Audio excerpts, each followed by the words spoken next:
It was supposed to stay hidden, forever buried under thousands of feet of cold, black water, sealed by silence, and protected by the lies of powerful men. For over 80 years, nobody was meant to find it. But then, a team of deep-sea researchers saw something on their sonar screen. Something massive. Something that shouldn't be there.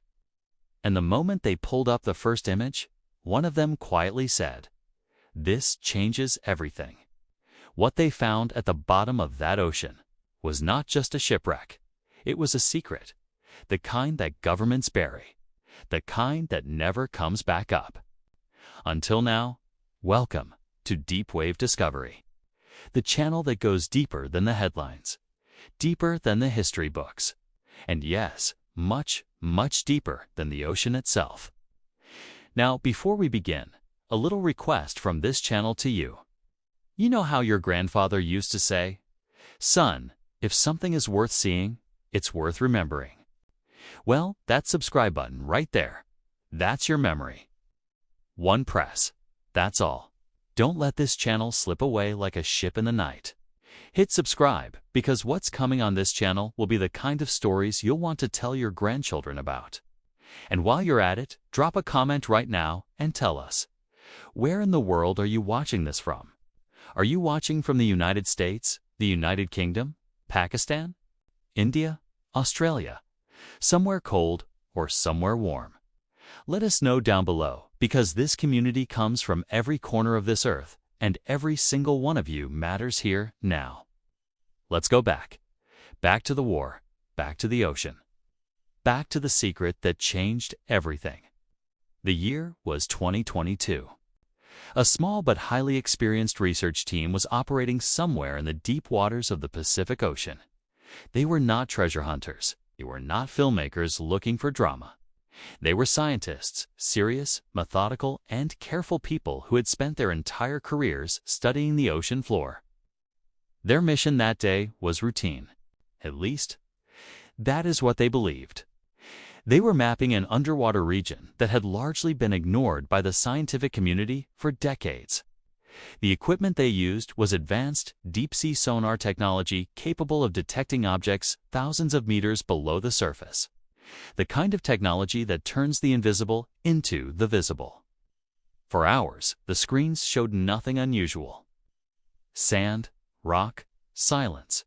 And then something appeared. A shape. Long, enormous, and unmistakably man-made. The team stopped. Nobody spoke for a moment.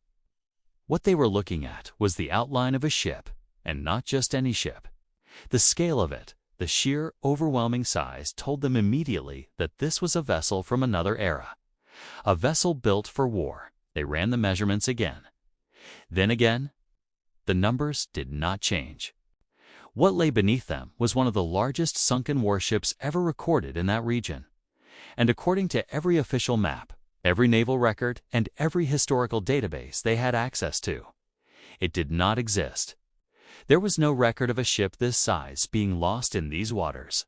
No distress signal had ever been logged here. No government had ever reported a vessel of this class going down in this location. Nothing. The ocean had swallowed this ship whole, and history had simply looked the other way. As the team began their initial dive preparations, the lead researcher pulled out a worn notebook and wrote 4 words at the top of a blank page. Why was this hidden? It was a question that seemed almost too simple in that moment. But over the weeks and months that followed, that single question would crack open one of the most disturbing and carefully buried secrets of the entire Second World War. Because this ship had not simply sunk, it had been disappeared. And the people who disappeared it had hoped the ocean would never give it back. There is a particular kind of silence that does not come from emptiness. It comes from erasure. When the research team began cross-referencing their discovery with naval archives, military databases, and declassified war records, they did not find confusion. They found something far more unsettling. They found clean records. To clean. In history, when a warship sinks, especially during a world war, it leaves behind a trail. Distress signals, witness accounts, rescue operations, letters from grieving families, government notifications, death certificates, memorial entries. The paper trail of tragedy is always messy, painful, and deeply human. But for this ship, there was almost nothing. A single line in an obscure British naval log referenced a vessel of similar description operating in the Pacific during the final years of the war. The entry was brief, almost dismissively short. It gave a departure date, a listed destination, and then the record simply ended. No arrival confirmation. No loss report. No follow-up investigation. Just a name, partially damaged by water and time, and then silence. The team's historian, a woman who had spent 20 years studying Second World War naval operations, later described that moment in an interview. She said it felt less like finding a missing page, and more like realizing the page had been deliberately torn out. So they dug deeper. Using the partial name from the British log, they began tracing the ship's known history. And what emerged was a profile that immediately raised serious questions. The vessel, by all available indicators, was not a standard warship. It was classified as a military transport, a category of ship that, on the surface, sounds unremarkable. Transport ships moved supplies, food, equipment, personnel, but certain military transports during World War II carried something else entirely. They were used quietly, carefully, and with the smallest possible number of people in the loop to move materials and cargo that could not be officially documented. Weapons technology recovered from fallen regimes. Experimental materials from research programs that never appeared in public records. Prisoners of a very specific and sensitive kind. And in some documented cases, though rarely discussed openly even today, biological and chemical materials that governments on all sides of the war were racing to develop, steal, or destroy before the enemy could claim them. The research team did not yet know which category applied to this ship. But the physical evidence waiting for them on the ocean floor was already beginning to tell its own story. When the first dive team descended to the wreck, they were prepared for damage. War. Losses are never clean. Ships that sink under fire are torn, twisted, broken. The violence of their final moments written permanently into their steel. But what they found stopped them cold. The ship's cargo hold, the large central section, designed to carry whatever this vessel had been transporting, was not simply damaged. It had been sealed from the inside. Heavy steel reinforcements had been welded across the interior doors of the hold, not by the ocean, not by pressure or time, or the slow mechanical grief of a sinking vessel, by human hands. Someone had locked that cargo hold before the ship went down, and based on the structural evidence, they had done it deliberately. The question that had started this entire investigation, why was this hidden, was no longer abstract. It was standing right in front of them, 60 meters underwater, behind a sealed door, that someone had decided the world should never open. The ocean keeps perfect records. Governments redact, generals rewrite, politicians reframe. But the ocean? The ocean simply remembers. Every bolt that sheared under pressure. Every door that was welded shut in panic. Every body that came to rest exactly where the final moment placed it. The deep water does not interpret. It does not protect reputations. It does not answer to ministries or military tribunals or the carefully worded press releases of powerful nations.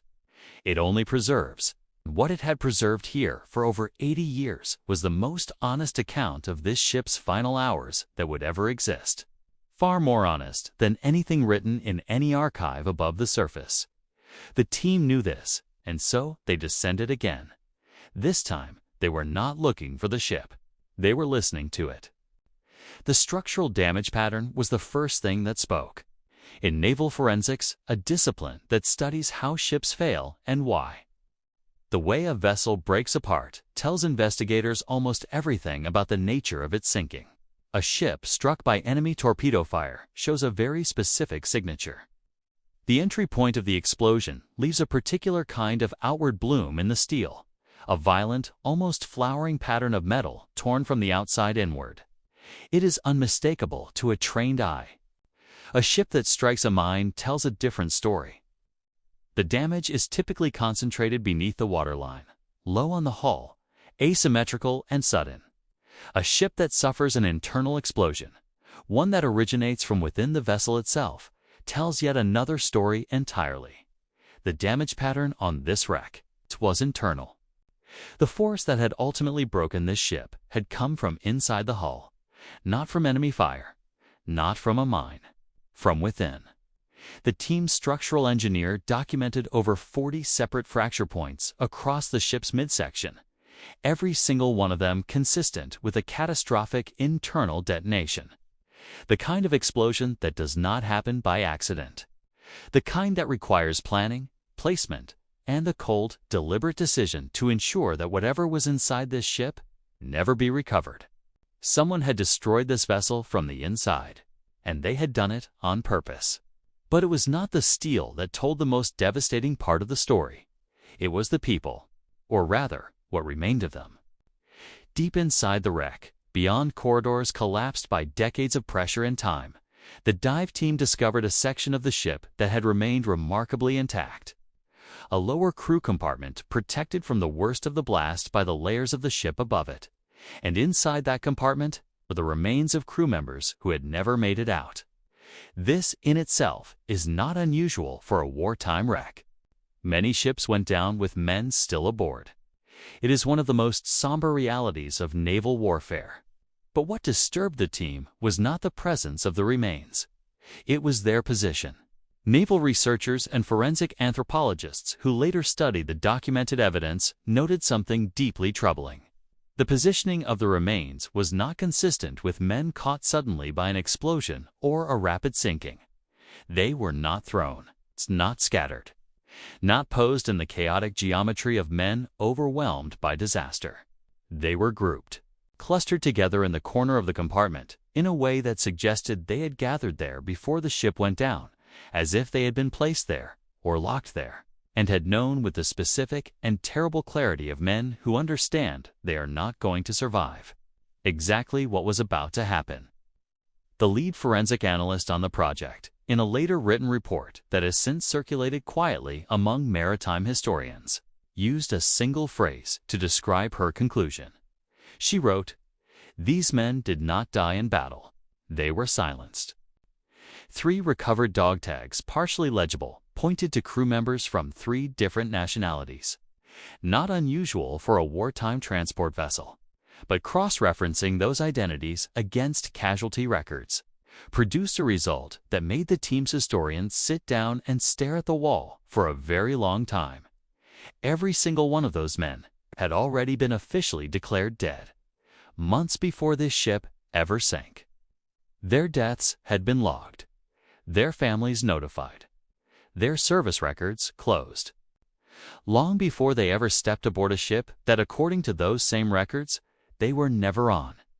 There is a moment in every great historical investigation when the evidence stops being a puzzle and becomes a mirror that powerful institutions, governments, military establishments, intelligence agencies have spent decades making sure the public would never stand in front of, because what stares back from that mirror is not the heroic, clean, morally certain version of history that fills textbooks and memorial speeches and the carefully choreographed ceremonies of remembrance.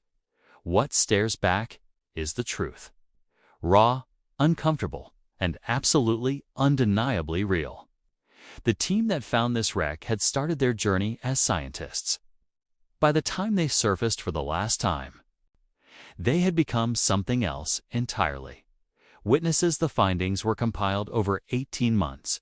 Structural analysis, forensic anthropology, archival cross-referencing, sonar mapping, artifact documentation, identity verification, cargo hold examination, which ultimately, after extraordinary technical effort, was partially accessed. And what that sealed hold contained confirmed the very worst of what the evidence had been suggesting all along. without disclosing the complete classified details that remain under legal review at the time of this documentary's production. The contents of that cargo hold were consistent with materials associated with a highly secretive Allied research program operating in the final years of World War II, a program that officially did not exist. Historians familiar with the darker corridors of wartime science will recognize the pattern immediately. The final years of the Second World War were not merely a military conflict. They were a desperate, ruthless race between superpowers to claim the most dangerous scientific knowledge the world had ever produced. Biological research conducted in the shadows of occupied territories. Chemical compounds developed in facilities that appeared on no official map. Experimental technologies reverse-engineered from captured enemy programs. These were not the actions of villains in enemy uniforms. These were the actions of the winning side. The side whose version of history became the version that was taught. The side that got to decide what was remembered and what was sealed behind a welded door at the bottom of the Pacific Ocean. When the team submitted their findings to 3 separate governmental bodies, one British, one American, one International Maritime Authority, the responses were revealing, not because of what those institutions said, but because of how long it took them to say anything at all. Weeks passed, then months. Requests for comment were acknowledged and then quietly redirected. Formal inquiries were received and then formally stalled. One member of the research team later described receiving a phone call from a number that could not be traced, in which a calm, professional voice suggested, with great politeness, that perhaps the full publication of their findings should be reconsidered. The researcher hung up and published anyway. The implications of this discovery do not end at the waterline. They rise all the way to the surface of how the world understands the Second World War, and more specifically, how the nations that won that war have managed, shaped, and in certain critical cases manufactured the historical record ever since. This ship was not a casualty of enemy action. It was a casualty of knowledge. The men aboard it, men who were already dead on paper, men whose families had already grieved and moved on, they did not die for their country in any way that their country was ever willing to acknowledge. They died because they knew too much. Because they had been present at operations that the architects of post-war history needed to remain invisible. Because silence, in certain rooms of power, has always been considered a military objective. And the ocean, cold, indifferent, and eternal, was simply the most reliable vault available. What this wreck changes is not one fact. It changes the entire framework through which the final chapter of World War II must now be examined. It forces a reckoning with the distance between the war that was fought and the war that was recorded. It demands that historians, governments, and the public confront a question that has always been present at the edges of official memory. Who decided what we were allowed to know? And perhaps more importantly, what else is still down there? Because this was not the only ship that sailed in secret. It was simply the one the ocean finally chose to give back. The research team's full report remains partially classified. 3 governments have declined to officially comment. The sealed cargo hold has been documented, but not fully excavated, and somewhere in the deep, cold water of the Pacific, the ship still rests, still holding whatever remains of its secrets. Still surrounded by the silence of men who were buried twice, once by the ocean and once by history. The truth does not always rise to the surface quickly, but when it does, it changes everything. If this story made you stop and think, if it made you question what you thought you knew about the war that shaped the modern world, then you are exactly the kind of person this channel exists for. Deep Wave Discovery goes where the official record stops. We follow the evidence, not the narrative. Share this video with someone who still believes history is simple. And if you haven't subscribed yet, think of it this way. Every great explorer needs a ship to come back to. This channel is yours. Subscribe, stay deep, and we'll see you in the next discovery.